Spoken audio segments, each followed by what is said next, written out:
rice fish system ay isang pamamaraan para makapag-raise tayo ng mga tilapiyang organic. No? Mula dito, kung makikita nyo yung disenyo ng farm, may malalim na bahagi, kung gusto nilang, kasi bahagi yan ng buhay ng isda.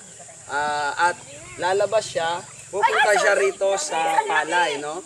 Yung pagkakaroon ng palay, nagkakaroon ng mga lumot dahil sa natural na daloy ng mga halaman, nagkakaroon ng mga lumot at ito yung nagiging dahilan para magkaroon tayo ng tuloy-tuloy na pagkain ng ating mga tilapia. So, ito ay isang mahalagang component ng pag-raise ng organikong tilapia, yung asola. So, umiikot po siya. Ang isang mahalaga ay yung pagdidisenyo natin mismo ng ating mga fish pond. Kung makikita ninyo, wala tayong mga rectangular, mga square o mga kantuhan na hindi ginawa nating pabilog. No?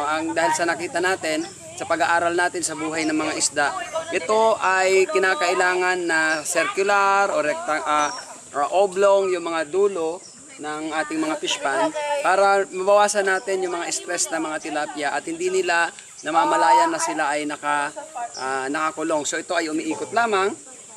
May mga butas din silang dinadaanan. Parang ang buhay nila, unawain natin ang buhay nila ay nasa isang natural na environment ng mga isda katulad ng sapa, ng mga ilog at ng mga lawa. So ito yung aking mga pamamaraan. Dito ang aking mga pakain ay mga rice bran o mga galing sa palay at itong tinatawag natin na mga tirang mga tinapay. Kasama na rin dito ang asola at yung natural na pagpapalumot ng ating mga rice fish culture na ginagawa natin. Dito ka kaya